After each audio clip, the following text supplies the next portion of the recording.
At 2:17 a.m., my phone buzzed once. Sharp, lonely. The kind of sound that only shows up when life wants to drag you back into something you buried. Unknown number. One line. Don't click this if you're still pretending you're okay. And a link. I stared at it like it was a door I swore I'd never open again. Because if you've ever left someone on later, if you've ever thought, I'll apologize when things calm down, you already know the truth. Time doesn't calm anything down. It just makes regret heavier. I should have put the phone face down and gone back to sleep. But my thumb moved anyway. The video loaded, grainy, shaky. And there it was. My childhood street. Every cracked sidewalk. Every flickering light. And whoever was filming was walking straight toward my old front door. My chest tightened. Not fear. Recognition. Because the worst pain isn't losing people. It's realizing you had a moment to choose them and didn't. If you've ever carried a too late in your life, comment 1. Not because you're broken, because you're awake. And people like you still have time to come back. I didn't breathe while it played. The camera moved like someone was walking, slow, uneven steps, down a street I knew too well. Not the I visited once kind of knowing, the kind that lives in your bones.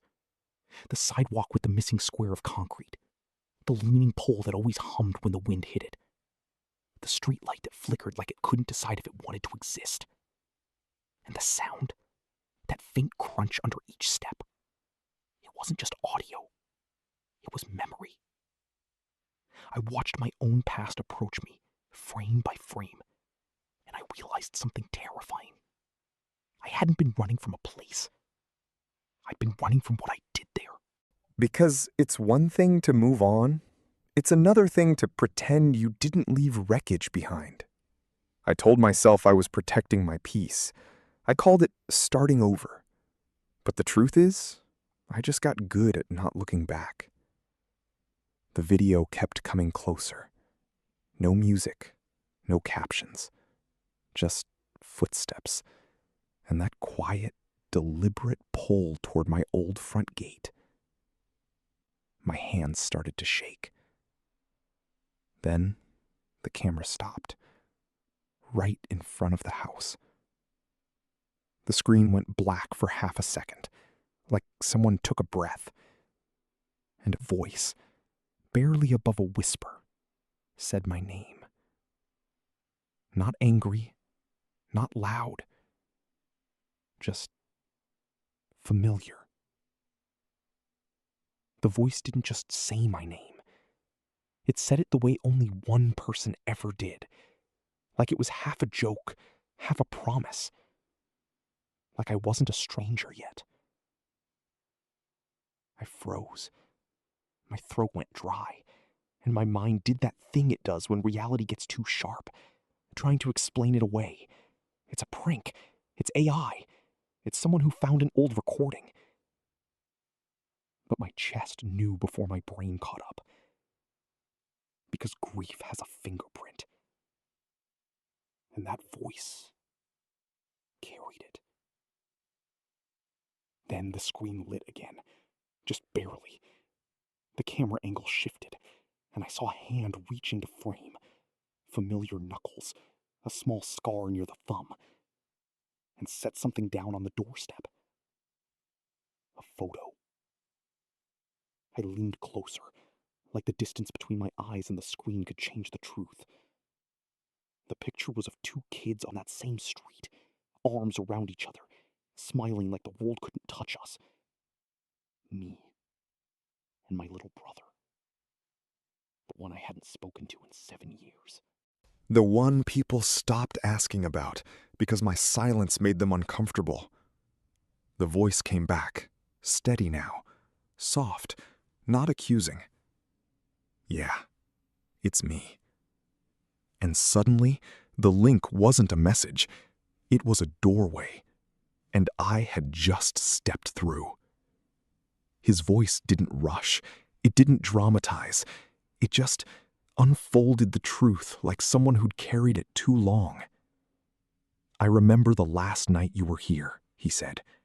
"The kitchen light was buzzing. Mom kept pretending she wasn't listening. You were packing like you'd done it 100 times." I swallowed hard, because he was right. I could see it now. My jacket thrown over the chair, my keys clinking in my palm, my pride louder than my heart. "You didn't just leave the house," he continued. "You left me in it." That line hit deeper than anger ever could, because it wasn't blame. It was reality, the kind you can't argue with. He talked about the weeks after, how he kept checking the driveway, how every notification made his stomach lift, how he rehearsed what he'd say when I finally called, and how the rehearsals slowly turned into silence. "I told myself you needed time," he whispered. Then time turned into years. I sat there, staring at the dark screen, feeling the weight of every later I'd ever promised. If this is stirring something in you, someone you miss, something you never said, just leave a simple comment. 1. No explanations, just a quiet signal that you're still a human and you still care. For a moment, I wanted him to stop talking, because every word was pulling a rusted blade through places I'd sealed shut. But then his tone changed. Not softer, clearer. "I'm not sending this to punish you," he said. "I'm sending it because I know what it feels like to lose someone who's still alive." My fingers tightened around the phone. He wasn't angry anymore. He sounded tired, like someone who had already fought this battle 1,000 nights alone and finally decided to put the weapon down. "You think you're the villain," he continued, "so you keep your distance, like it's noble, like staying away is some kind of payment." That one cracked me, because that's exactly what I'd been doing, calling it space, calling it growth, when really it was just fear dressed up as maturity.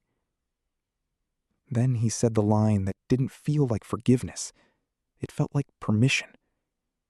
"Come back. Not to fix the past. You can't. Come back so you stop living in it."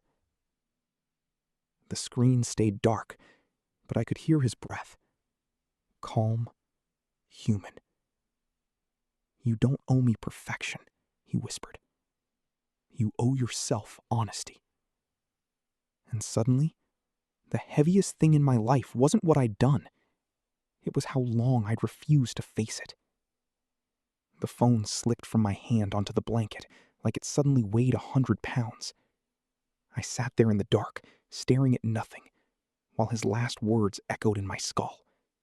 "Come back so you stop living in it." I didn't make some inspirational speech to myself. I didn't process my feelings. I just moved. Because sometimes the only way out of your head is action. I threw on the first hoodie I could find and stepped outside.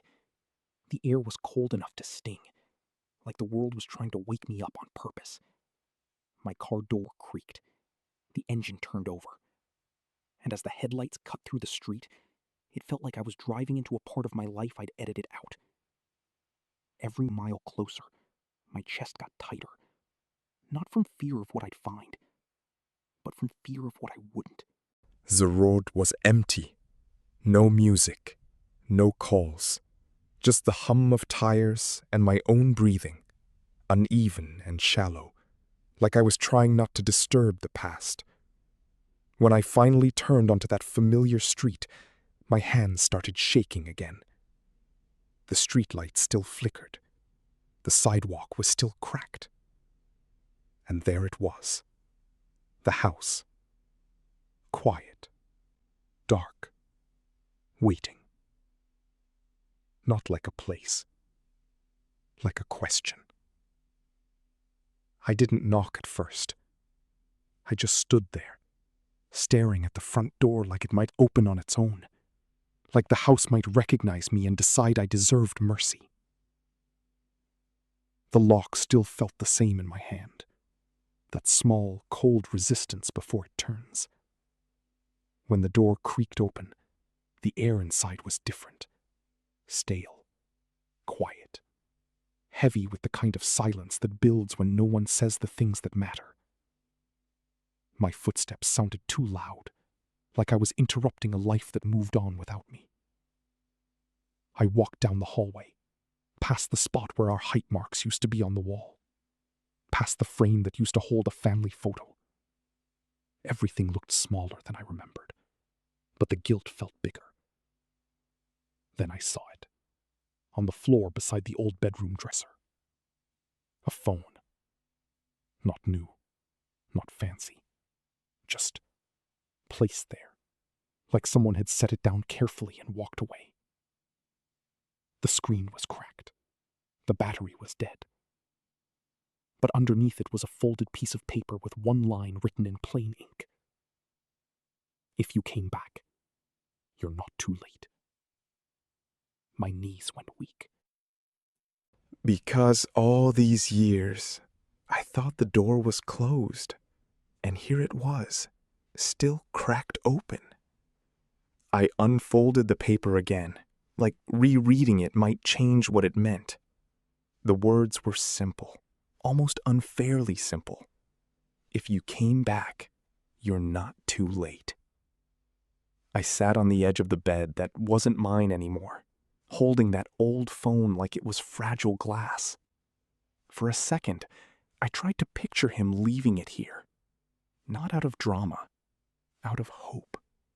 The kind of hope that keeps a light on for someone who doesn't deserve it yet. I plugged the charger in. The screen flickered, barely alive, then lit up with one unread message, dated 7 years ago. I'll wait for you. That was it. No guilt, no lecture, no anger. Just a brother believing I'd eventually remember who I was. My throat collapsed, and the sound that came out of me wasn't a sob. It was surrender. I pressed the phone to my forehead and whispered, I'm here. I came back. And in that moment, the lesson landed like a truth you can't unlearn. Forgiveness isn't a gift you earn.